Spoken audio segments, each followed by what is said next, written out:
Trop cool. Alors, je commence. Je me suis même pas présentée, c'est super pas poli, même si vous savez que je m'appelle Agathe et qu'il y a Tech for Good Tour à côté de mon prénom et que je suis ravie. En fait, moi, je travaille chez Make Sense et chez Latitude et je suis chef de projet cette année du Tech for Good Tour, qui est un événement justement co-organisé par ces deux structures. Alors, juste petit sondage, je vais commencer par décrire Make Sense. Est-ce que vous connaissez cette structure? N'hésitez pas à mettre un petit pouce dans le chat, ou un vrai pouce d'ailleurs. Des formations professionnelles, on a l'habitude. Ok. Du coup, Make Sense, c'est une organisation en fait qui donne aux gens qui trouvent qu'il y a un truc qui tourne pas rond dans notre société et dans notre monde et qu'on pourrait faire un peu mieux, le moyen d'agir concrètement. Donc, on accompagne, on propose des parcours d'engagement aux citoyens, citoyennes, aux entrepreneurs sociaux, aux entreprises, aux organisations à pouvoir changer les choses. C'est une communauté qui rencontre du coup plein de monde joyeux et engagé. Et on veut sensibiliser un maximum de monde et faire passer à l'action un maximum de monde. On pourra vous donner des petits parcours d'engagement si vous vous reconnaissez un peu dans « il y a un truc qui tourne pas rond, j'ai envie de faire quelque chose ». Et la deuxième structure qui co-organise le tour, c'est Latitude. Pareil, même principe, n'hésitez pas à mettre un petit pouce si vous connaissez. Moi, je connais quand même. Ok. Alors, Latitude, c'est une association qui veut en fait mobiliser toutes les personnes qui travaillent, qui ont des compétences techniques, ingénieurs, data scientists, web designers, il y a des métiers qui continuent d'arriver tous les jours, à mettre leurs compétences au service de projets qui œuvrent pour une société plus durable et plus solidaire. L'idée à terme, c'est de créer une tech, une technologie plus responsable, plus engagée, plus inclusive, vraiment au service du bien commun. Du coup, ces deux structures, elles ont une raison d'être un peu similaire. Je pense que vous avez un peu vu. Et il y a 3 ans, ils se sont dit, qu'est-ce qu'on pourrait faire pour faire passer à l'action et sensibiliser encore un maximum de gens? Nous, on est quasiment convaincus, enfin, on est convaincus d'ailleurs, que la technologie, si elle est bien utilisée et au service des bonnes personnes qui s'engagent, elle peut vraiment faire des merveilles. Donc, on s'est dit, on va sensibiliser un maximum de gens à ça. Là, c'est en général le moment où j'oublie de partager mon écran parce que je me suis emportée dans ma présentation. Je vous partage juste mon écran. Hop. Hop. Voilà, pour remettre un petit peu les beaux petits logos. Et du coup, on s'est dit, on va sensibiliser un maximum de personnes. La première cible qu'on veut sensibiliser, parce que c'est un peu le futur, c'est les étudiants et les étudiantes en école d'ingénieur et de gestion de projet de commerce, pour leur dire, trouvez qu'il y a un truc qui tourne pas rond, vous avez des compétences et une légitimité pour agir, pour faire que ça change. La deuxième cible un peu qu'on vise grâce à ce tour, c'est les gens qui portent un projet en général impact, et on leur dit, la technologie déjà c'est ça, parce que c'est pas forcément clair pour tout le monde, et ensuite on leur dit comment ça peut t'aider concrètement à démultiplier ton impact, d'aider sur des tâches répétitives, etc. Et on fait aussi des soirées thématiques comme celle qu'on fait ce soir, où on prend un enjeu de société et la tech, et on voit ce que ça fait. Et normalement, notre message, c'est que si on lie l'innovation technologique avec le monde de l'innovation sociale, ça fait des merveilles et ça accélère la transition vers la société durable et solidaire dont on rêve un peu tous et toutes, je crois. Et du coup, ce tour, il est soutenu par nos 4 partenaires. Maïf, que vous connaissez sûrement, qui, pour la première fois, nous soutiennent et qui, eux aussi, font un tour, un numérique tour. Là, c'est vraiment un tour de France avec un camion pour rendre accessible le numérique à plus grand nombre. La French Tech aussi, pour la première année, c'est une communauté de gens qui travaillent, comme son nom l'indique, un peu dans la tech, qui réunit plein de startups et d'investisseurs. Et eux, ils veulent prendre une direction vraiment tech engagée. Donc, on est super contents qu'ils fassent ça avec nous. Et ensuite, nos 2 partenaires qui nous soutiennent depuis le début du tour, donc il y a 3 ans, c'est Devoteam, qui est une entreprise technologique qui soutient vraiment sa vision Tech for People à travers sa fondation. Et SAP, enfin, je vais bientôt reprendre mon souffle, qui est une société leader dans les logiciels qui soutient pas mal de projets comme ça. Donc, on est trop content de faire ça et de pouvoir partager cette vision avec encore plus de monde. Alors, pour revenir à cette soirée, on va parler ce soir, vous êtes là pour ça, de finances responsables. Alors, je pense que dans notre monde aujourd'hui, un peu étrange, un peu flou, on peut se poser des questions sur pas mal de choses. Surtout en ce moment, l'idée, c'est de prendre du recul sur quel modèle de société on a envie pour demain. Et franchement, on ne se pose pas souvent des questions sur la finance. C'est un domaine qui est en général super éloigné de notre quotidien. Et pourtant, c'est un peu au cœur de notre économie et de notre mode de vie sans qu'on s'en rende compte. Du coup, l'idée de cette soirée, c'est vraiment de trouver un espace de découverte et d'explorer comment nous, en fait, on peut s'approprier cette finance et l'utiliser comme levier pour aller vers un monde plus solidaire et plus durable. Donc, on va avoir 3 grandes étapes ce soir au programme, au menu. D'abord, un pitch, parce que c'est trop cool d'écouter des grands discours, mais c'est mieux d'avoir des exemples. Ensuite, une table ronde où on va vraiment creuser le potentiel des nouvelles technologies et la finance dont on rêve pour demain. Et ensuite, on fera des petits ateliers où vous pourrez vous aussi participer, dire comment ça vous touche et comment vous avez envie de vous projeter dans ce monde d'aujourd'hui et de demain.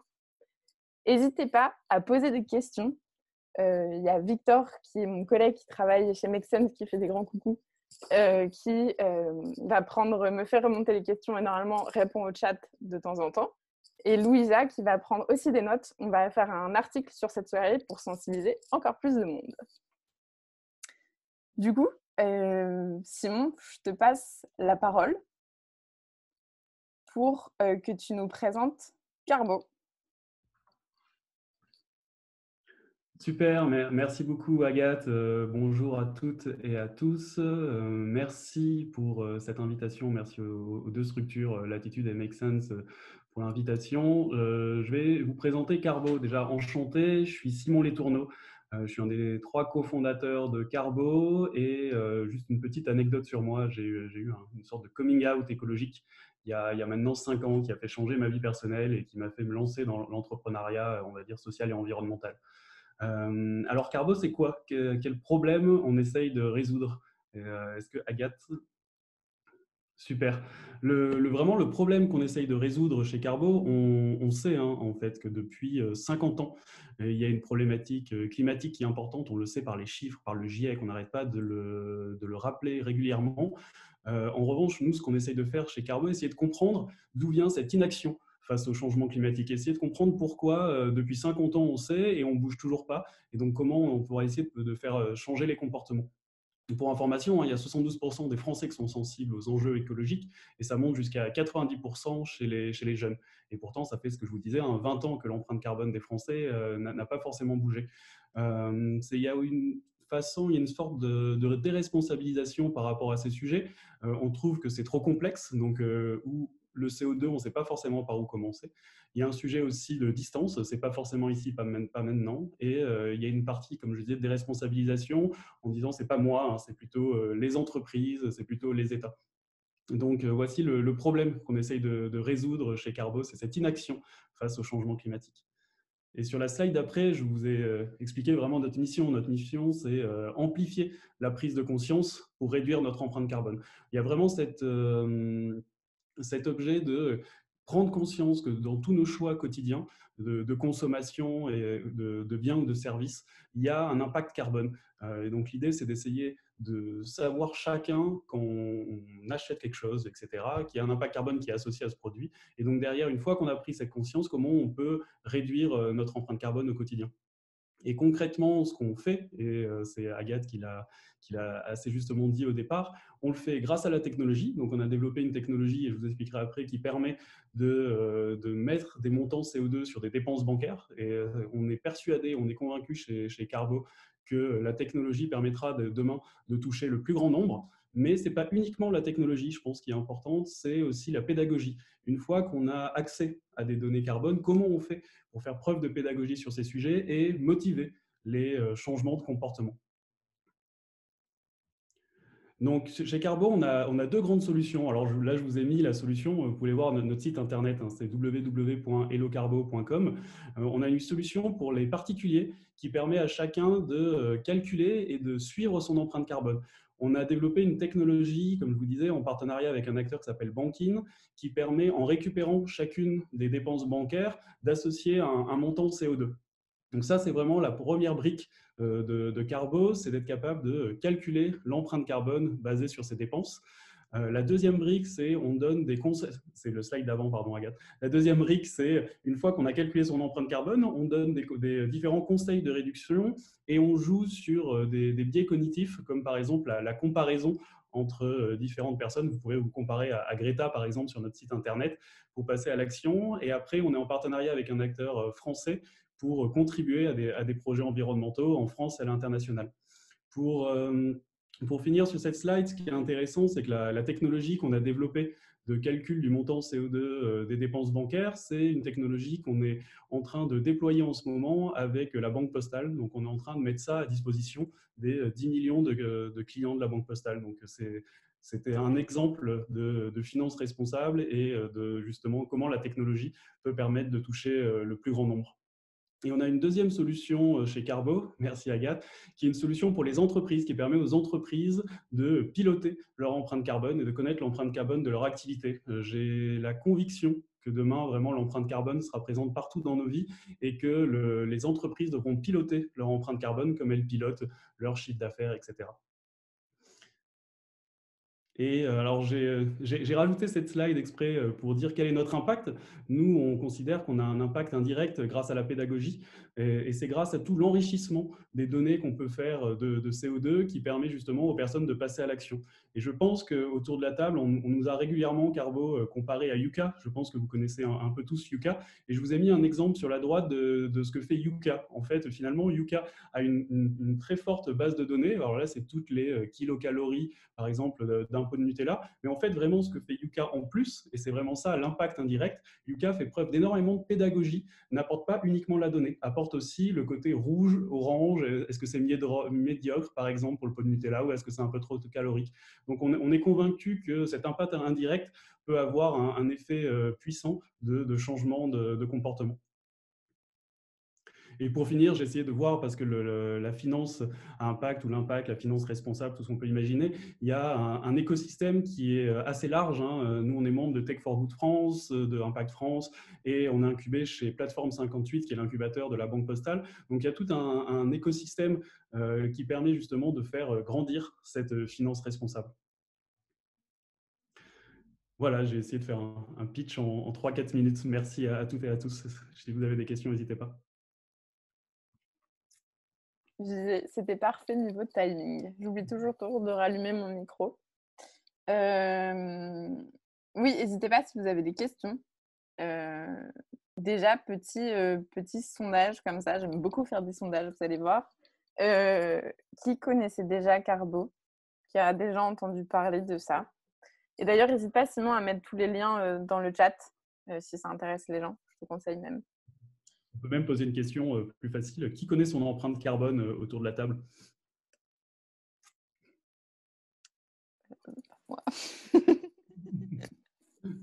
Effectivement, Henri, on est en partenariat avec Pure Projet. C'est-à-dire que les gens, quand ils ont des émissions, ils peuvent contribuer à des projets en France ou à l'étranger de plantation d'arbres en agroforesterie. Thibaut connaît son empreinte carbone en nombre de planètes.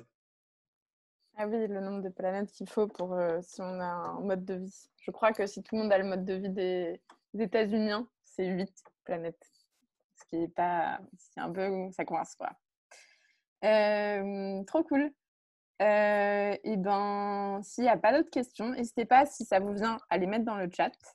Ce que je vous propose, c'est, avant de passer à la table ronde, de continuer de glisser un peu sur sa chaise, sur son canapé, c'est de faire quelques petits étirements.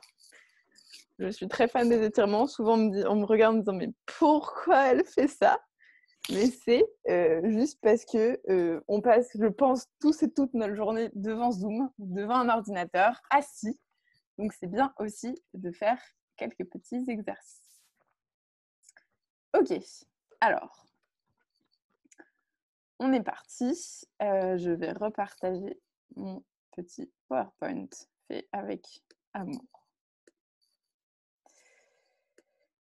Ok, alors, vous inquiétez pas, c'est juste pour... il n'y aura pas un PowerPoint tout le long de la table ronde. La table ronde, c'est avec des vrais gens. Enfin, on fait comme on peut, mais avec des vrais gens en tout cas. Donc, l'idée de cette table ronde, c'est justement de démystifier un peu le secteur de la finance, notamment grâce à des outils tech qui le rendent accessible parce qu'on a vu qu'il y avait un souci un peu de... On ne connaît pas trop ce que c'est. Normalement, on ne rentre pas dans les détails hyper techniques aujourd'hui. Les intervenants et les intervenantes sont prévenus de ne pas rentrer dans des termes trop techniques. Et s'il y a des trucs que vous ne comprenez pas, n'hésitez pas à poser des questions. Et donc, on va ensemble aborder différents concepts, donner des clés de compréhension, découvrir qu'on fait pas mal de choses grâce à notre finance en général, à condition en fait qu'on la rende transparente et accessible, parce qu'en fait, on ne va pas se mentir, il y a un tout petit pourcentage de la planète qui comprend comment ça marche, et c'est un peu la finance qui dicte un peu les règles de notre système aujourd'hui. Donc bref, la finance est au cœur de nos vies, on ne sait pas comment ça marche, et là, la tech entre en scène. On va voir comment on peut changer ce paradigme et reprendre un peu les rênes de ce pouvoir. Je ne vais pas spoiler le reste de la table ronde, mais je pense que dans 1 heure, ce ne sera pas tout à fait pareil dans notre esprit. Je vais commencer par un petit tour de table des intervenants et des personnes autour de la table. Ce que je vous propose, c'est que vous preniez chacun la parole rapidement pour vous présenter votre projet, la place de la tech dans celui-ci et quelques chiffres qui font toujours un peu tilt autour de vos projets. Pierre, qui représente l'ITA, est-ce que tu peux commencer ? Oui, avec plaisir. Bonsoir à tous. Alors, de façon très succincte, nous, chez l'ITA, l'idée, c'est vraiment d'équiper le citoyen avec des solutions digitales pour lui permettre de s'engager via son épargne dans une transition sociale, sociétale et environnementale. Donc, en gros, pour ça, on a deux solutions digitales. On a les plateformes de crowdfunding qui permettent vraiment de financer l'économie réelle, les startups, les PME, et de les accompagner concrètement à leur transition raisonnée, je vais dire. Et également l'application Rift qui permet, le crowdfunding, ça va être davantage sur la partie non cotée, réellement PME des territoires, et Rift qui vient compléter l'offre de services digital pour pouvoir scanner son épargne et analyser son empreinte, notamment carbone, plutôt sur une logique cotée, vision portefeuille, donc plutôt les comptes courants, livret A, assurance vie. L'idée, c'est vraiment de pouvoir engager le citoyen, de lui donner une transparence dans la finance, qui est, comme disait Agathe, qui est quelque chose d'assez opaque aujourd'hui, de pouvoir se mobiliser et de proposer une alternative aux produits existants sur le marché à l'heure actuelle. Merci beaucoup, Pierre. Je trouve que tu es nickel sur le timing. J'apprécie énormément. Est-ce que Frédéric, qui représente We Do Good, tu peux te présenter ton projet aussi, s'il te plaît? Bonjour à toutes, bonjour à tous. Donc moi je suis Frédéric Joseph, je suis associé chez We Do Good. Alors moi je suis sensibilisé sur l'enjeu climatique depuis assez longtemps. Je me souviens qu'en 2005, j'ai assisté à une conférence de Al Gore. Donc, vous voyez, 2005, ça prouve que je suis sans doute le plus âgé de cette table ronde. Donc, j'ai assisté à cette conférence d'Al Gore qui m'a beaucoup choqué. Il présentait son film. Et puis, en fait, bon, j'ai eu quand même mon épiphanie sur le fait de vraiment agir, faire quelque chose, puisque j'ai passé en fait toute ma carrière dans les médias, une quinzaine d'années dans les médias. Il y a quelques années, j'ai eu mon épiphanie et je me suis dit qu'il fallait vraiment que je puisse en fait me regarder dans la glace et être fier un peu de ce que je pouvais faire. Et donc, j'ai quitté l'univers des médias. Et je me suis associé avec We Do Good. C'est une plateforme qui me semble présenter une solution unique au financement alternatif aux projets à impact durable. En 2 mots, We Do Good, c'est une plateforme de financement qui propose d'investir directement dans un actif qui est générateur d'impact. Donc l'idée, ce n'est pas forcément d'investir dans une entreprise, bien sûr on peut le faire aussi via la plateforme, mais l'idée dont je voudrais parler ici, c'est vraiment d'investir, la possibilité d'investir dans un actif spécifique de cette entreprise. Donc il n'y a vraiment pas plus simple, pas plus concret. L'investissement, il va financer l'actif très précisément choisi. Donc on sait exactement où va l'argent, on connaît exactement son impact. Donc, par exemple, vous pouvez voir sur la plateforme We Do Good, je crois qu'il y a deux projets en ce moment. Il y a un projet qui permet de financer des robots tondeurs qui permettent d'aller dans des endroits qui sont difficilement accessibles. En général, c'est le glyphosate qui est utilisé. Donc, pour remplacer le glyphosate, on investit spécifiquement dans un robot tondeur et ça permet de couvrir environ 1,5 hectare sans glyphosate. Ou bien on peut aussi investir dans des kits photovoltaïques qui permettent de donner l'accès à l'énergie à des populations rurales en Afrique. Donc, vous pouvez investir dans un kit, une famille par kit. Et puis, en échange du financement, vous recevez ce qu'on appelle des royalties, c'est-à-dire des revenus qui sont liés à l'exploitation de cet actif. Et ces royalties vous sont reversées de manière trimestrielle. Voilà. Et puis, en quelques chiffres, depuis la création de WidowGood, on a levé un peu plus de 6,5 millions d'euros auprès de plus de 6 000 investisseurs. Trop cool. Hyper concret, merci. Donc, si vous voulez investir dans un robot tondeur, c'est ici. Est-ce que Julia, ensuite, tu peux te présenter et présenter Helios, s'il te plaît? Yes, volontiers. Et merci Agathe pour l'invitation. Donc, enchantée à tous. Je m'appelle Julia Menayas. Je suis la cofondatrice d'une société qui s'appelle Helios, helios.do. Et moi, je viens de la tech. Enfin, je viens au départ de l'univers des startups, de l'innovation. Et j'ai fait ça pendant quelques années pour me rendre compte que finalement, dans la tech, on faisait beaucoup de choses, mais on faisait rarement d'innovation au service de l'impact environnemental ou de la plus-value sociale. Et c'est ça un peu la base d'Helios, c'est-à-dire qu'on peut peut-être combiner les deux pour faire quelque chose d'intéressant. Alors, Helios, en un mot, donc notre mission, c'est de dépolluer la banque. Et je pense qu'Alexandre nous expliquera beaucoup pourquoi c'est nécessaire. Donc, je vais laisser le loisir de le faire. Mais donc, Helios, on propose des produits bancaires qui sont transparents. Ça veut dire qu'on comprend où va notre argent et ce qu'il finance, et qui sont écologiques. Donc, écologiques, pourquoi? Parce qu'on ne finance pas du tout donc, les secteurs qui sont liés au réchauffement climatique ou qui nuisent à la biodiversité ou aux hommes. Donc, par exemple, les énergies fossiles, qui sont la majeure partie de nos émissions carbone, le pétrole, le charbon, le gaz. Ça va être également les pesticides chimiques ou l'élevage intensif. Et à l'inverse, donc on dirige tous nos financements vers la transition écologique. Donc, par exemple, on finance l'efficacité énergétique des bâtiments publics, privés, le transport public, la mobilité douce. Ça peut être également le renouvelable quand ça fait du sens. Et donc, aujourd'hui, on a proposé un compte courant qui permet de faire ses dépenses tous les jours, qui est disponible donc en 8 minutes sur notre application mobile. Et donc, en quelques chiffres, Helios, on s'est lancé tout juste il y a 2 mois. On vient aujourd'hui de passer les 2000 utilisateurs donc, qui ont leur carte Helios. On est très heureux. On a dépassé le premier million d'euros de dépôts sur nos comptes, donc, qui nous permettent de les flécher vers la transition. Et voilà, et on a financé notre premier projet grâce au premier client, qui est une centrale solaire en Nouvelle-Calédonie, construite par l'entreprise Akio Energy, qui est spécialisée dans les énergies renouvelables, et qui permet donc d'apporter l'électricité verte à 1700 foyers et d'éviter l'émission de 3400 tonnes de CO2 par an. Donc voilà pour Helios en un mot. En un mot et beaucoup de chiffres. Beaucoup de chiffres. Merci beaucoup, Julia. Je pense que je vais aller voir. Je crois que votre carte, elle est en bois aussi. Elle est très belle, votre carte, je trouve. Est-ce que Pierre-Olivier, qui représente la Banque Postale, tu peux te présenter et nous parler de notamment Plateforme 58? Oui, bien sûr. Bonsoir, merci pour l'invitation. Donc, Pierre-Olivier, je travaille en effet pour la Banque Postale, le grand méchant autour de la table. Je suis la grande banque institutionnelle devant tous ces petits projets, petits par la taille, pas du tout par les ambitions. Et je travaille plus particulièrement au sein de Plateforme 58, qui est l'incubateur que la Banque Postale a créé il y a 2 ans. L'objectif de Plateforme 58, c'est d'identifier tout ce qu'on appelle les fintech et les assurtech. Donc, c'est les nouvelles entreprises, les startups, les nouveaux services qui se créent dans l'univers bancaire et assurantiel et qui sont en train de disrupter le marché bancaire et assurantiel de façon assez dynamique et assez nouveau. Il y a beaucoup de services qui se créent autour de ces univers-là. Et je suis notamment en charge pour cet incubateur de développer un pan à impact ou citoyen, pour utiliser le wording de la Banque Postale, parce qu'on est convaincu que la finance n'est pas forcément uniquement le grand méchant, mais pourrait aussi être un levier pour changer les choses. Et on voit qu'il y a beaucoup de projets comme nos petits amis autour de la table qui émergent, et on pense qu'on peut aussi être un établissement et des compétences qui viennent appuyer ces projets et les aider à se développer. À titre très personnel, mes petits copains se sont présentés très vite. Moi, je viens du monde du développement durable au départ.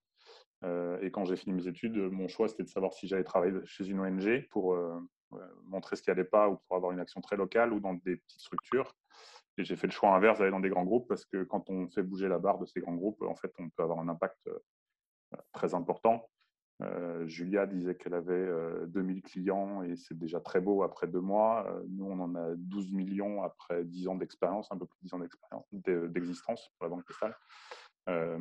Voilà, donc où est-ce qu'on peut faire bouger le plus vite les choses? On est sans doute moins souple et moins agile que dans les startups qui se créent autour de nous, Mais quand on entraîne la plupart de nos clients, ça fait bouger les masses de façon aussi très, très importante. Voilà. Merci beaucoup. Hyper riche comme partage. Et je vois effectivement la logique d'aller dans un grand groupe pour faire bouger les lignes.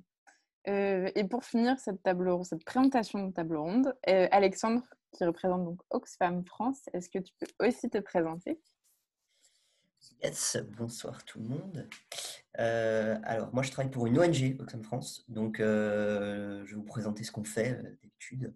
En fait, Oxfam, historiquement, est une ONG qui s'attaque aux conséquences de la pauvreté dans les pays en voie de développement notamment.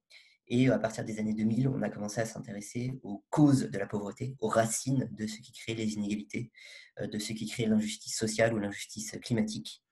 Et donc, on s'est évidemment intéressé à la transition écologique, puisque urgence sociale et écologique vont de pair. Et une des activités sur lesquelles on travaille, c'est de dire que, en fait, dans les premiers responsables du changement climatique, il y a la finance, même s'il n'est pas intuitif. Et donc, notre vocation a pour but d'entraîner tous les acteurs financiers vers la transition écologique, que tout leur financement soit orienté vers la transition écologique. Donc, y compris les grands acteurs qu'a évoqué Olivier, donc les grandes banques françaises, les grands acteurs financiers, parce qu'on a besoin d'elles, parce qu'elles font tourner le monde, et que chaque euro qui est investi aujourd'hui va façonner le monde de demain. Or, on veut que chaque euro aujourd'hui aille vers quelque chose qui aille vers des projets verts, parce que c'est ça l'avenir de demain. Et pour vous donner un ordre d'idée et pourquoi c'est absolument fondamental de parler d'acteurs financiers lorsqu'on parle de transition écologique ou de climat, sur le podium des 3 entreprises françaises les plus polluantes en France, eh bien, il y a simplement 3 banques. Et je vous en parlerai tout à l'heure, petit teasing. Wow. Merci. Du coup, voyez un peu qui on a autour de la table, différentes typologies d'acteurs, donc ça va être assez riche. Je suis sûre que ça va être riche d'ailleurs. Avant de rentrer un peu dans les détails, personnellement, en fait, j'y connais pas grand-chose à la finance. Je pense peut-être comme pas mal de gens pendant cette réunion. On va pas dire réunion, ça fait travail, cet événement, cette soirée. En fait, moi, tant que j'ai des sous sur mon compte et que je peux payer mon loyer à la fin du mois et manger, ça me va. Alexandre, est-ce que du coup, tu peux m'expliquer très rapidement comment ça fonctionne et en fait, en quoi ça m'impacte, en quoi ça me concerne au-delà de subvenir à mes besoins de base, en fait? En fait, ce qu'il faut comprendre, c'est que l'argent qu'on met en banque, que ce soit via notre épargne, donc qui va aller directement financer des entreprises sur les marchés financiers ou par d'autres mécanismes, ou l'argent qu'on a sur notre compte en banque, qui va permettre, je simplifie un peu, mais aux banques de pouvoir prêter derrière à des entreprises, à des instituts, etc. En fait, c'est notre argent derrière qui va servir des projets, qui va financer des projets. Et donc, l'argent n'est pas neutre. Il faut vraiment avoir ça en tête. Et notre argent, lorsqu'on le met à la banque, il n'est pas du tout neutre. Et il faut avoir en tête que cet argent va permettre de financer des projets plus ou moins polluants, des projets à fort impact social ou écologique, etc. Et donc, en réalité, ce que vous devez avoir en tête, ce n'est pas du tout intuitif, mais votre premier poste d'émission de CO2, on en parlait tout à l'heure avec Carbo, c'est pas vos déplacements en voiture, en avion, etc. C'est pas votre consommation de viande ou d'autres choses comme ça. En réalité, c'est l'argent que vous mettez en banque. Tout simplement parce que les grandes banques, notamment les grandes banques, elles vont utiliser cet argent pour financer des projets extrêmement polluants. Donc votre argent, il va être utilisé pour financer des puits de pétrole ou de gaz de pétrole de schiste aux États-Unis, au Canada. Il va financer des centrales à charbon en Indonésie. Il va financer la déforestation en Amazonie. Et donc, en réalité, un Français, il a environ en moyenne 25 000 euros sur son compte, c'est une moyenne. Eh bien, 25 000 euros sur un compte en banque d'une grande banque française, BNP Paribas, Crédit Agricole, Société Générale, ça va émettre 12 tonnes de CO2. Et 12 tonnes de CO2, c'est l'empreinte carbone d'un Français dans toute l'année. Donc, c'est absolument colossal. Si vous avez, par exemple, une somme comme 5 000 euros, ce qui est un peu plus raisonnable, rien que 5 000 euros, ça va émettre 3 à 4 tonnes de CO2.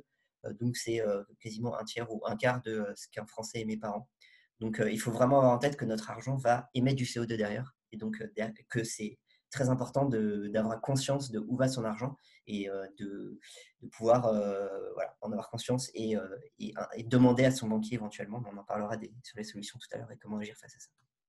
Merci beaucoup. Effectivement, ça me concerne. Et du coup, pour compléter un peu ce que tu as dit, Frédéric, j'aimerais te demander, du coup, mon argent, quand il est sur mon compte, est-ce que je peux savoir précisément où il va? Et est-ce que j'ai un mot à dire sur ce à quoi il sert au sein de ma banque, par exemple? Écoute, non. Quand ton argent est sur ton compte courant, tu n'as aucune idée de à quoi sert cet argent, hein, sauf évidemment à te renseigner précisément, à lire le rapport annuel de ta banque, etc. Ce que personne fait, hein, en fait. En tout cas, moi, je ne le fais pas, je dois dire. Je pense que pas grand monde le fait. Donc, en gros, ton argent, il est sur ton compte, il dort. Tu n'as pas ton mot à dire, il te rapporte rien, mais en revanche, comme on vient de l'entendre, il génère un impact carbone très, très significatif. C'est le plus grand poste, on vient de le comprendre, de dépenses en carbone. Donc c'est vraiment important. Donc c'est pour ça d'ailleurs, je pense, c'est pour ça qu'il y a autant d'acteurs aujourd'hui qui émergent sur le secteur de l'investissement d'épargne durable, hein, comme nous, comme We Do Good. Donc en fait, l'idée, c'est d'utiliser cet argent qui dort. Donc quand on a un peu d'argent sur son compte, évidemment, on a de l'argent pour ses dépenses courantes, mais dès qu'on a un peu d'argent, un peu de reliquat sur son compte, par exemple, avec des solutions comme celle des acteurs de la table, comme We Do Good ou autres, on peut investir sur des projets d'épargne durable. Et c'est ouvert à tous. Ça peut être à partir de 10 euros. À partir de 10 euros, par exemple, je parlais des robots tout à l'heure, des robots tondeurs. On peut commencer à investir à partir de 10 euros dans des robots tondeurs ou dans d'autres projets comme ceux que d'autres plateformes peuvent proposer. Donc vraiment, ce sont ces alternatives-là qui sont aujourd'hui émergentes et qui permettent de rendre cet argent qui dort, cet argent inactif sur le compte et qui coûte en impact carbone, qui rend cet argent positif et productif. Ouais, c'est vraiment genre réveiller l'argent et donner aux gens le pouvoir d'en faire, de le réveiller sur des projets. Réveiller, c'est du coup, je continue la métaphore, sur des projets qui leur tiennent à cœur et qui sont importants pour eux, quoi. C'est ça, c'est exactement ça. Merci beaucoup. Maintenant, j'y vois un peu plus clair sur la finance en général, même si ça reste très global, mais au moins je comprends le concept. Et du coup, pour rentrer un peu dans le côté responsable, Pierre, pour toi, c'est quoi en fait ta vision d'une finance responsable? Et est-ce que tu peux me donner une définition assez simple dans l'idée où moi, par exemple, si j'en parle demain à des gens de cette soirée, je peux très facilement réexpliquer autour de moi ce que ça veut dire.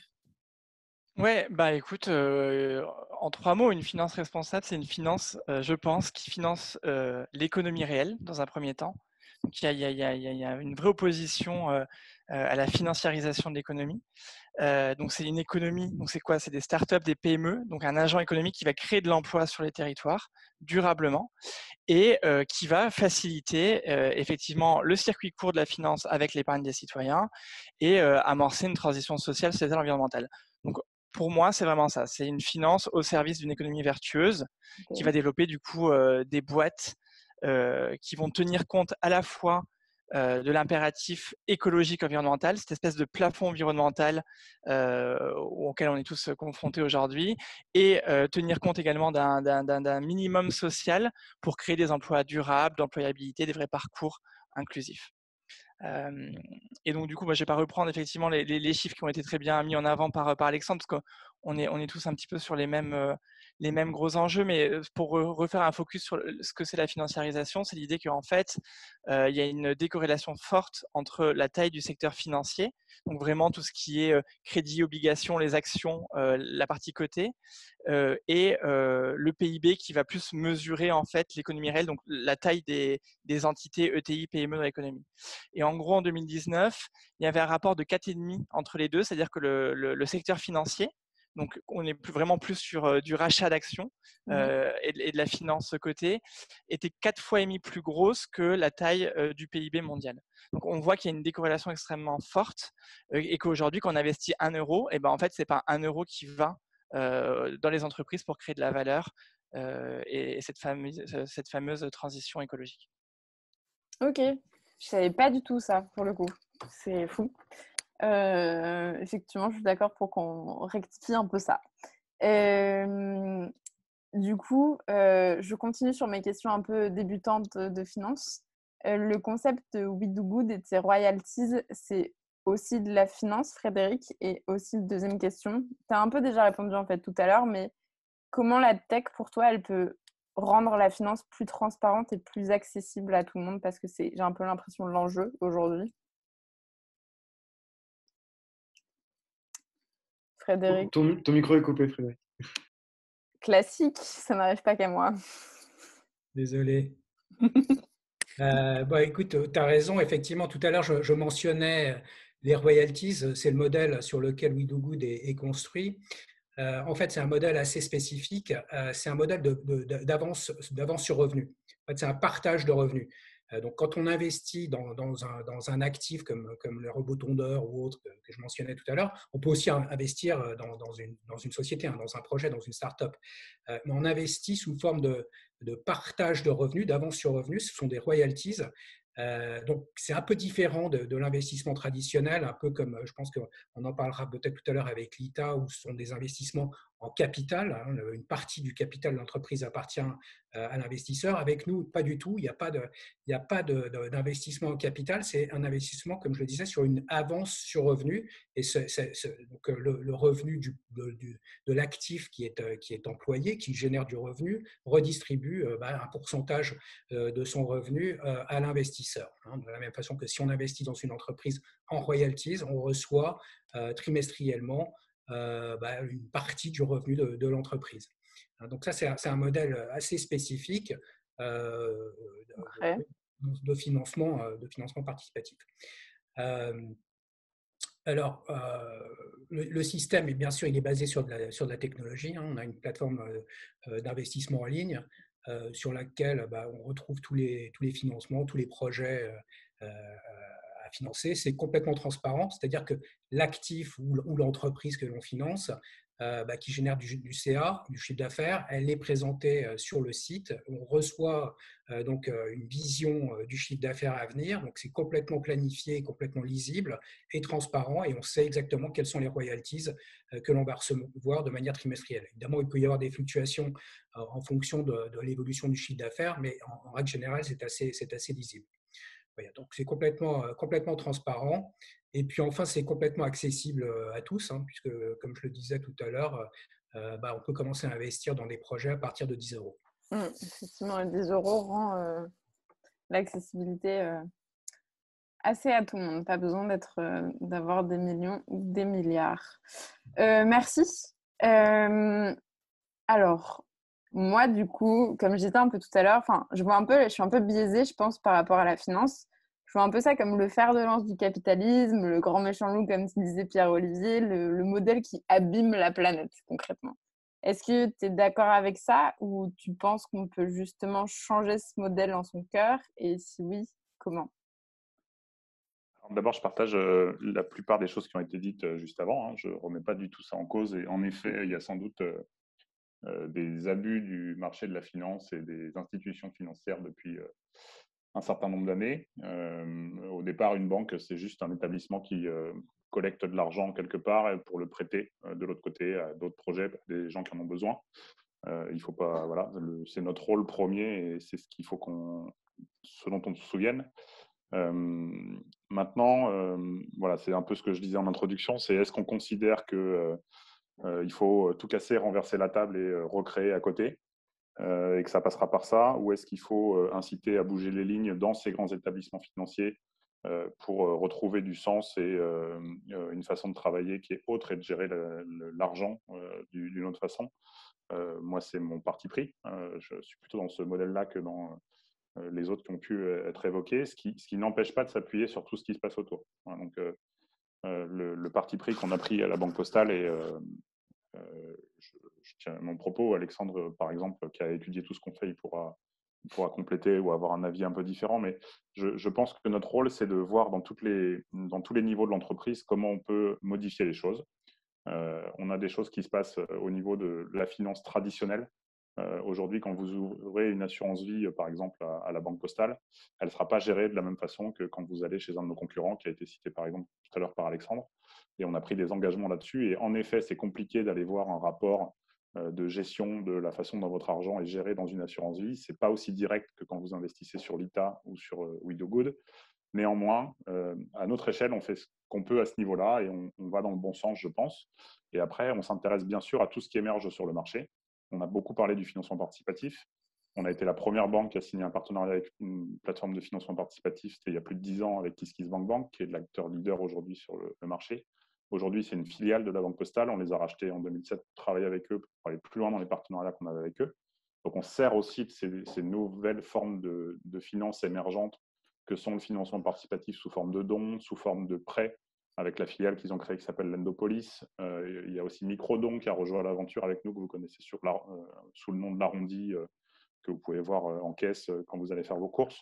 Donc, on capitalise sur tout ça. Et nous, notre rôle au sein de Plateforme 58 plus spécifiquement, c'est justement d'identifier ces acteurs qui sont émergents pour, d'une part, voir ces tendances qui émergent et essayer de les percevoir et de les accompagner le plus vite possible et les aider à se développer et à prendre une ampleur qui soit plus importante. Alors, dans notre intérêt aussi, c'est-à-dire qu'il faut que ce soit des partenariats gagnant-gagnant, c'est-à-dire qu'ils nous aident à faire bouger les lignes beaucoup plus vite que si on le faisait tout seul. Et en même temps que nous, on puisse leur apporter à la fois de la compétence, à la fois des clients, de la visibilité, enfin tout ce dont ils pourraient avoir besoin pour grossir plus rapidement. C'est tout ça l'enjeu de mon travail et de ce que je souhaite faire aujourd'hui. Effectivement, ça fait sens. Ça fait un peu effectivement position de grand frère pour accompagner tous les projets qui émergent et être en harmonie tous ensemble pour réinventer un peu la finance, parce que s'il y a un seul acteur, ça ne bouge pas grand-chose. Il faut effectivement le côté réseau, écosystème qui marche assez bien. Merci Pierre-Olivier. Pour continuer, je vous partage un peu du coup ma vie, mais moi je me considère plutôt comme quelqu'un d'engagé qui fait le plus possible pour pousser vers une société plus durable et solidaire, mais pourtant la finance, j'y ai jamais accordé d'attention. Julia, à ton avis, pourquoi est-ce que la finance, ça reste dans l'angle mort de l'action citoyenne? Et est-ce que tu as une idée pour changer ça et me motiver à m'engager aussi à travers ce secteur? Eh bien, Agathe, je te rejoins, effectivement. Qui aime la finance, finalement? C'est un sujet qui est très aride, très complexe, pas très sympa à première vue. Ça explique peut-être pourquoi on s'en tient bien éloigné et qu'on essaie de parler le moins possible à son banquier, ce qu'on peut tout à fait comprendre. Mais c'est aussi ce manque de visibilité et cette complexité qui fait que on remet assez peu en cause le sujet dans nos vies quotidiennes par rapport à effectivement plein d'autres petits gestes qu'on peut engager dans sa vie personnelle pour réduire son impact. Et ce qui est encore pire finalement, c'est aussi que c'est l'industrie bancaire, qui entretient d'une certaine manière cette opacité, qui est aussi très contente qu'il y ait cet écran de fumée et qu'on n'y comprenne pas grand-chose, quoi. Et donc, ça crée un truc un peu bizarre, c'est qu'on ne se sent pas légitime finalement de poser des questions, d'essayer de comprendre. On ne se sent pas légitime d'aller poser une question à son banquier, parce que c'est ce qu'on entend beaucoup dans nos clients chez Helios, qui se posent des questions mais qui n'osent pas en fait sauter le pas parce au départ, ils avaient un peu peur, quoi. Et donc, comment on peut faire? Alors, vaste question. Moi, j'ai envie de dire, la première chose, c'est peut-être de se rendre compte qu'en fait, ce n'est pas si compliqué, qu'aujourd'hui, changer de banque, ça paraît être un parcours du combattant. Pour beaucoup, ça sonne comme de l'administratif et ça, on n'aime pas non plus. Mais voilà, sans vous parler d'Helios pendant 3 heures, Helios, on peut changer de banque en 8 minutes avec son application, donc ça va très vite. Et au-delà de ça, pour finir de vous motiver, il faut se rendre compte qu'effectivement, changer de banque, au-delà du fait qu'on peut effectivement orienter ses flux, ses dépôts, son argent, son épargne vers un autre modèle de société, c'est aussi un geste politique. Et ce geste politique, il a un impact qui est très fort parce qu'il permet de mettre un peu de pression finalement sur les banques conventionnelles qu'on aimerait bien voir évoluer plus vite dans le bon sens, donc pour qu'elles puissent aller plus vite, plus loin et plus rapidement. Et donc peut-être pour rebondir sur ce que disait Pierre-Olivier, les nouveaux acteurs sont pas en opposition avec les acteurs qui existent depuis très longtemps dans la banque, bien au contraire, mais nous-mêmes, hein, par exemple les fondateurs d'Helios, on vient de la finance. Et on voyait bien que dans la finance, il y a des initiatives qui sont mises en place, des choses qui bougent un petit peu du point de vue de l'environnement, mais on ne va pas assez vite. Et donc, c'est ça aussi l'objectif d'initiatives comme Helios, comme We Do Good, j'imagine, et comme d'autres, c'est d'aller mettre un peu de pression pour faire avancer les choses un peu plus rapidement. Donc, c'était ce geste politique qui vous permet de participer finalement à cet engagement citoyen aussi, au-delà de votre compte. Merci beaucoup, Julia. Alors, Pierre-Olivier, je me rends compte que ta prochaine question, tu y as déjà un peu répondu. Parce que je voulais te demander, est-ce que du coup, en représentant une grande banque, il faut tout effacer et recommencer avec des startups comme celles autour de la table qui sont vachement dans la tech, vachement dans la modernité, etc., et qui veulent réinventer le secteur, ou un autre chemin est possible? J'ai l'impression que... C'est un peu le propos que je tiens depuis le début. Exactement. Et comme Julien, on partage ça, c'est que je pense qu'il y a de la place pour tous, entre guillemets, et il faut le faire de façon intelligente. Et la question qui se pose, c'est où est-ce qu'on va faire basculer les choses le plus vite et de la façon avec le plus d'impact, en fait. Moi, c'est ce qui me drive aujourd'hui, c'est en effet, on ne va pas assez vite. Mais sur tous les sujets, hein, ce n'est pas que le sujet de la finance, c'est dans plein de sujets qui nous entourent sur ces questions environnementales. On sait tous on a un mur devant nous qui arrive de plus en plus vite et qu'on ne va pas assez vite dans toutes les actions qu'on peut mettre en place. Et où est-ce qu'on a le levier qui est le plus important pour réagir par rapport à ça et prendre des bonnes décisions? Est-ce que Julia, sans la pointer du doigt, moi j'aime beaucoup l'initiative qu'elle a, elle ira plus vite que moi, entre guillemets, on prend un exemple très concret, hein, à collecter des millions et des milliards d'euros pour que ce soit tracé et très vert et que ça? Ou est-ce que c'est une décision d'un patron à la Banque Postale à un moment donné qui tombera en disant « je ne finance plus le charbon », ce qui est déjà le cas, et tous mes investissements seront verts, et qui bascule à ce moment-là tous les milliards d'encours qu'on gère déjà? Ça genre, Pardon? du jour au lendemain, ce serait possible du jour au lendemain, ça? C'est des décisions politiques, donc ça ne tient qu'à nous, en fait. On est tous citoyens et acteurs de nos métiers, donc et par vos comportements de consommation, ceux qui écoutent ce soir, c'est aussi ça les choix que vous faites. C'est-à-dire que vous pouvez aussi choisir, bien entendu, la banque dans laquelle vous êtes, les placements dans lesquels vous investissez, et plus il y aura de monde qui va sur cette tendance-là, plus il y aura de pression dans tous les grands établissements financiers et dans les petits aussi, pour faire bouger les choses. Aujourd'hui, on voit du bio partout dans les rayons alimentaires. C'est parce qu'il y a une demande. C'est les seuls rayons dans les supermarchés aujourd'hui qui continuent à être en croissance. Donc, c'est pas neutre. C'est parce que les gens en achètent.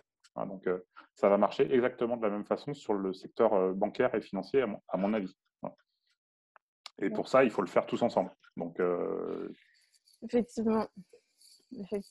Après, il reste à voir combien de temps le délai va prendre pour qu'on arrive justement à cette vague de prise de conscience. Et ça bouge. Je suis sûr que si on regarde les études Oxfam depuis, je ne sais pas combien de temps vous en faites, Alexandre, mais je pense que c'est un sujet qui n'était pas traité il y a 20 ans et sur lequel aujourd'hui il y a de plus en plus de surveillance, d'alerte et de choix de la part des consommateurs. Donc ça bouge vraiment, je pense. Oui, je pense aussi, on pourra faire un petit sondage, encore un à la fin de la table, pour voir si ça a fait bouger pas mal de vos certitudes et de vos projections d'ailleurs. Et du coup, pour un peu finir dans cette vague utopiste, Julia, dans tes rêves les plus fous, la banque dans 5 ans, ça rime avec quoi? Et quelle est la place et le rôle de la tech dans cette transition?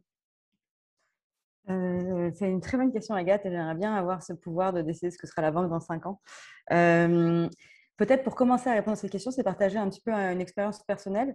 Donc, comme je disais, dans cette équipe Helios, on vient de la finance et on s'occupait de mettre en place des stratégies environnementales. On appelle ça la stratégie ESG. Donc, ça, je vous donne plein de jargon dans une banque un peu conventionnelle. Et en fait, on se rendait compte qu'aujourd'hui, les banques sont très fortes pour faire du marketing et de la communication sur l'environnement.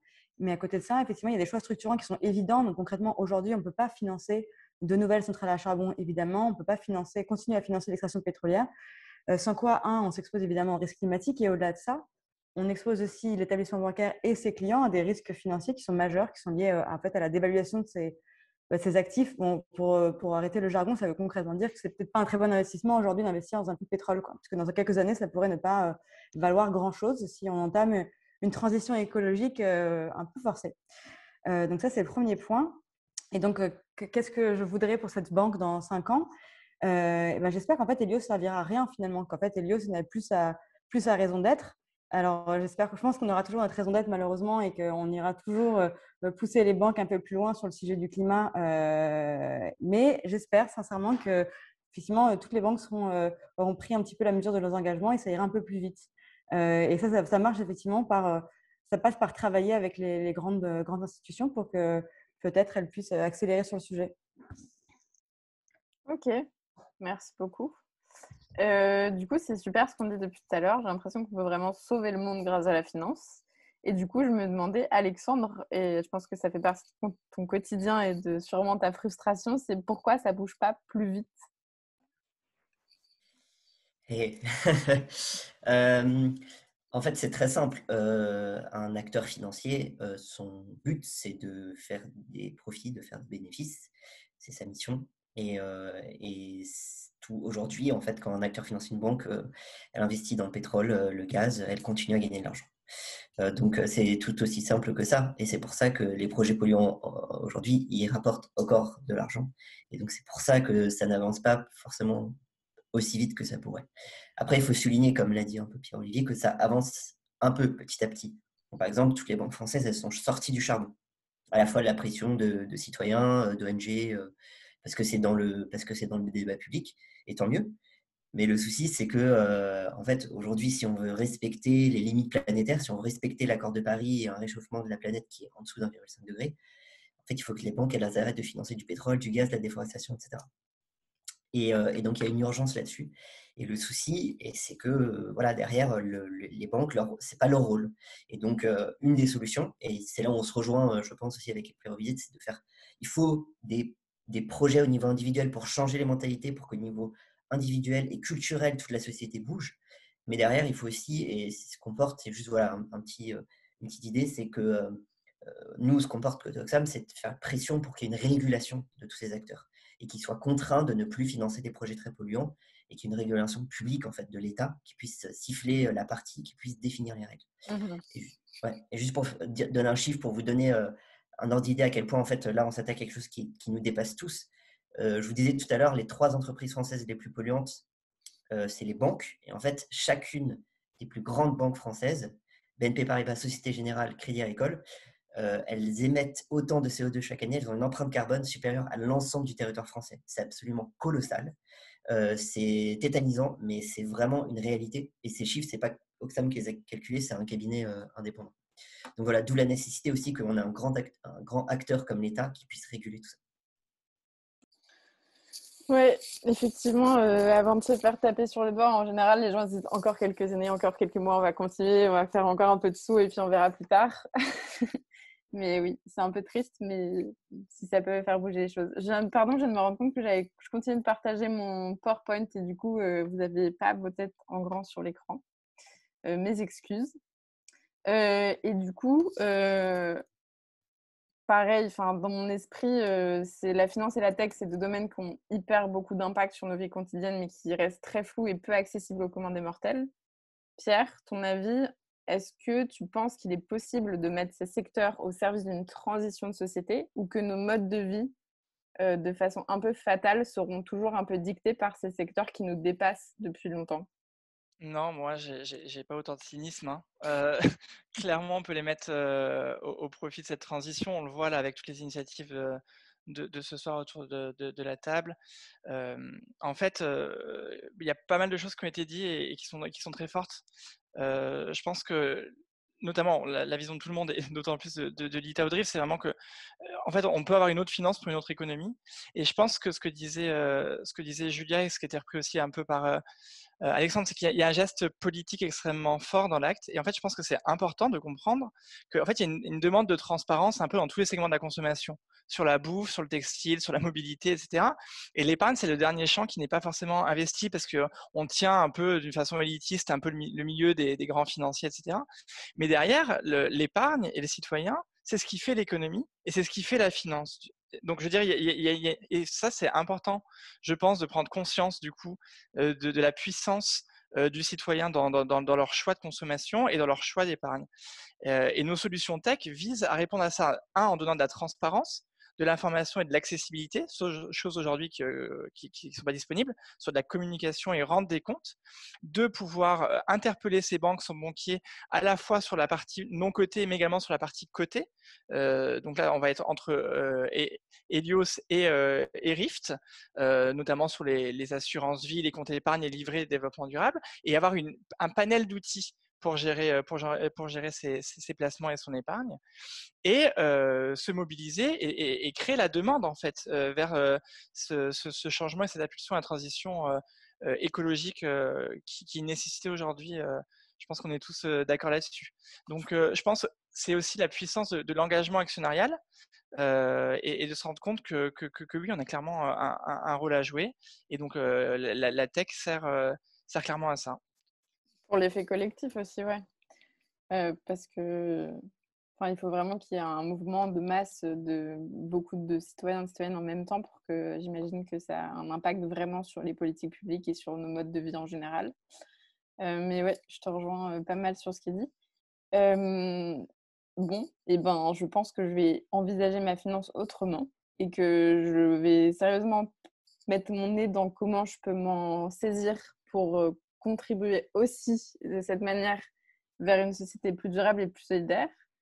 Du coup, est-ce que vous pouvez très rapidement, chacun me donner en 30 secondes une action super concrète que je peux faire là, juste après cette soirée, pour changer aussi, m'engager pour ça à travers la finance? Pierre?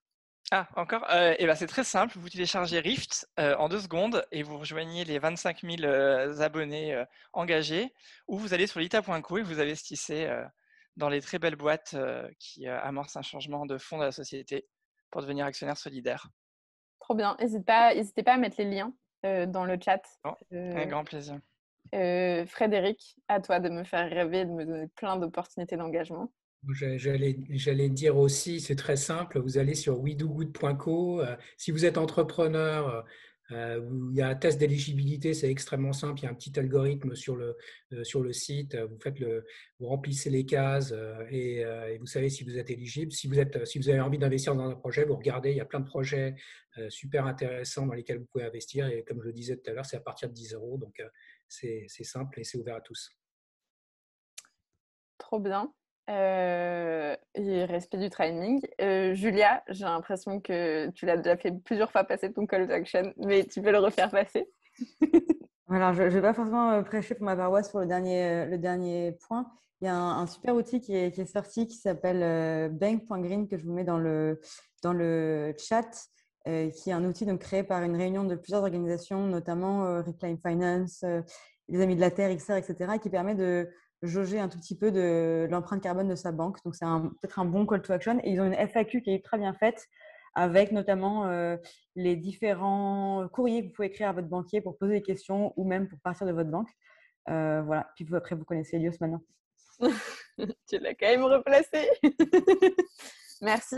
Pierre-Olivier, à ton tour. Je vais peut-être un peu plagier Julia, mais moi, j'allais dire qu'il fallait aller lire l'étude d'Oxfam qui est publiée chaque année, parce qu'elle est quand même très intéressante et il y a beaucoup de choses dedans qu'on peut retrouver. Et vous retrouverez votre grande banque traditionnelle dedans, donc inspirez-vous-en. Et puis, comme Julien, j'allais dire, allez faire chier votre banquier, votre gestionnaire, en lui posant des questions là-dessus et en évitant à chaque fois que vous allez le voir de ne lui parler que de la performance économique de votre placement, c'est-à-dire qu'est-ce que ça va me rapporter. Parce que tant qu'on n'aura que cette question-là en bouche en tant que client, et forcément, on ira chercher des placements qui rapportent de l'argent et ce n'est pas forcément les plus vertueux, même s'il y a plein de projets vertueux qui ont une bonne rentabilité. Mais demandez-leur aussi à quoi sert l'argent que vous placez. Et plus on aura de gens qui posent ces questions, plus on aura de conseillers qui nous remontent ces questions parce qu'ils ne sauront pas y répondre, et plus ça interrogera sur la finalité de nos établissements financiers et de ce qu'on en fait. Et c'est comme ça aussi qu'on peut mettre la pression. Ok. Pas bête la question, un peu bourrage de crâne. Merci. En mode les mentalités ont changé. Et Alexandre, c'est bien, vous faites de la pub pour chacun des autres, c'est beau. J'aime beaucoup. Normalement, il doit dire de venir à la Banque Postale. Vous vous êtes appelé juste avant. Je suis une ONG, je reste en dehors de la mêlée. Non, très simplement, deux choses. Un, interpellez votre banque, interpellez votre conseiller bancaire, demandez-lui où va l'argent, qu'est-ce qu'ils en font, etc. C'est super important que ça fasse, voilà, que même dans des grands établissements bancaires, ils aient ces interpellations de citoyens et que ça va remonter petit à petit de clients et ça va remonter petit à petit jusqu'en haut. Et je peux vous dire qu'on reçoit des courriers de clients de banques qui écrivent à leur banque tous les jours et ça fait trop plaisir. Et qui ont un vrai esprit critique. Et la deuxième chose, si vous n'êtes pas satisfait de la réponse de votre banquier, bah, changez de banque. Et pour aller où? Je crois que vous avez déjà eu assez de réponses Où vous voulez. ce soir. Il y a plusieurs acteurs autour de cette table. Voilà. Je n'en dirai pas plus. Merci beaucoup. Et ben, il est temps de clore cette table ronde hyper enrichissante et qui a pas mal dépoussiéré, démystifié un peu la finance. Et enfin, ça me semble beaucoup moins éloigné de moi. Et j'espère de vous aussi. Il y a une petite question de Marielle qui est, je pense, pour Julia, qui demande « Ça marche comment la solvabilité liquidité pour un établissement de paiement vert ?» Alors, Marielle, question un peu technique. Alors, j'espère qu'on ne va pas endormir nos auditeurs sur la dernière seconde parce qu'on les avait tenus éveillés jusqu'ici. En fait, la solvabilité, la liquidité, elle s'applique à tous les établissements, hein, peu importe leur verderie, enfin leur verditude, je ne sais pas comment on pourrait dire ça. Effectivement, les règles bancaires s'appliquent à tous, hein, peu importe la coloration des investissements qu'on peut avoir. Voilà, la régulation est la même pour tous. Et ben franchement, je connaissais pas tout et j'ai tout compris. Ok, merci beaucoup. Est-ce qu'il y a d'autres questions? Est-ce que vous avez... Alors, une question de Henri qui demande « À quand les applications mobiles Lita et WeDoGood ?» C'est en cours. Donc très prochainement. Trop bien. Sur Lita, sur WeDoGood, non, on n'est pas en train de développer l'application, mais il y a un site web mobile responsive qui fonctionne très bien, donc il n'y a pas de souci. Ça marche, très clair. Merci. Est-ce que quelqu'un d'autre a des questions ou des remarques juste? Ça ne va pas forcément être des questions. Des trucs à partager, j'en sais rien. Avant juste, si vous n'avez pas d'autres questions. Ah, Catherine a levé la main. Je ne sais pas si Catherine t'a fait exprès ou pas, ou si tu as appuyé sur un bouton. Et je te laisse la parole du coup. Non, bonjour, bonsoir, j'ai fait exprès. Bonsoir à tous. Moi, je viens du monde de la finance. J'ai travaillé dans la gestion des risques financiers pendant 10 ans à New York. Et bien sûr, j'ai aussi cette conscience écologique qui est éveillée. Et je pense qu'il y a vraiment la problématique actuellement, il y a vraiment le risque un peu de greenwashing, c'est-à-dire que tout le monde a bien conscience que c'est un très bel outil marketing, tout ça. Et les enjeux, effectivement, vont être de créer cette conscience, d'éveiller cette conscience chez le consommateur de son pouvoir. Hein. Comme ça vient d'être dit, le bio, ça s'est développé parce que les gens ont souhaité acheter bio et parce qu'ils étaient éduqués là-dessus. Mais dans l'aspect de greenwashing, je crois que ce qui va être très important aussi, c'est la quantification de l'impact. C'est-à-dire qu'aujourd'hui, il y a beaucoup de boîtes qui se développent au niveau des ratings, etc., pour l'impact. Et il faut faire attention de qui va s'en saisir de cette quantification de l'impact sur les projets, justement, les projets verts. Il ne faut pas que ça devienne que du marketing. Voilà, ce n'était pas vraiment une question, c'était plutôt un commentaire. Commentaire hyper intéressant pour le coup. Effectivement, je ne sais pas si l'un de vous veut répondre très rapidement ou pas d'ailleurs. Moi, je viens juste réagir en une seconde. Effectivement, ce que disait Catherine est très intéressant. Et puis, j'ajouterais peut-être la transparence en plus de la mesure. C'est avoir accès à l'information, ensuite la mesurer, ça passe les deux ensemble. Hyper intéressant. Carrément.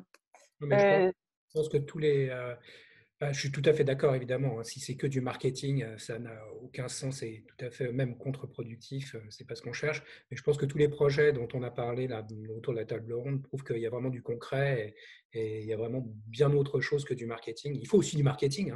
Hein. C'est pas uniquement ça le marketing, il en faut, mais derrière des projets super concrets et qui font avancer les choses. Thibaut, j'ai vu que tu as levé de la main. Je te laisse ta parole. J'ai activé le micro.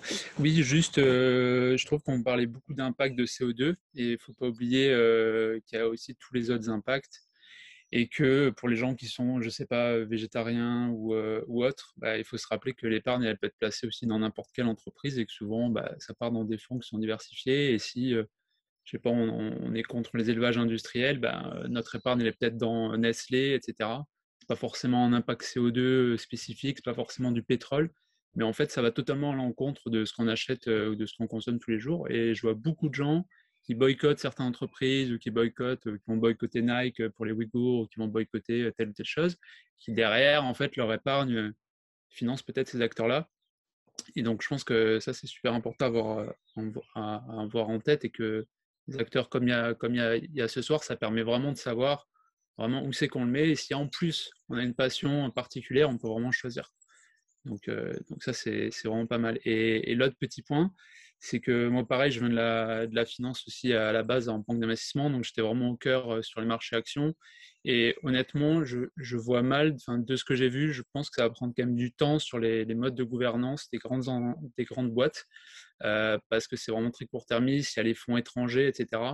Et donc, je pense que c'est hyper important que le marché non coté, comme avec l'ITA, Good, etc., se développe. D'une part, c'est super que les gens achètent, en veulent de plus en plus parce que voilà, ça crée de la demande, mais de l'autre, il faut aussi développer ce marché du non-coté parce qu'il n'y aura pas, même aujourd'hui, les acteurs je pense, les grands acteurs qui veulent vraiment du responsable, ou qui en tout cas qui essayent, ils ont du mal à trouver des grands groupes ou des boîtes qui sont vraiment responsables et à mettre ça en parallèle avec leur obligation de rendement. Et plus il y aura un marché gros sur le non-coté avec quelque chose qui marche, qui tourne, plus il y aura de projets qui vont demander ça, plus il y aura de PME qui vont lever sur ce non-coté, plus les gens auront le choix de choisir des PME, plus ça sera stable et plus en fait on va pouvoir switcher tout ça sans aller changer tous les mécanismes des lobbies, des grandes boîtes, etc. Et je pense que ça peut être vraiment pas mal de voir comme ça pour ces acteurs-là. Oui, carrément. C'est juste un avis. Mais... C'est un avis hyper intéressant et hyper construit. Changer la dynamique, effectivement. Merci pour ce partage. Est-ce que quelqu'un d'autre veut réagir ou poser une dernière question avant que je reprenne la parole, même si je suis en train de parler, donc c'est un peu...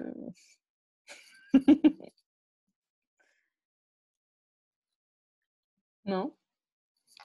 Cool. Alors, je voudrais faire un autre petit sondage. J'ai passé une super soirée, j'espère que vous aussi.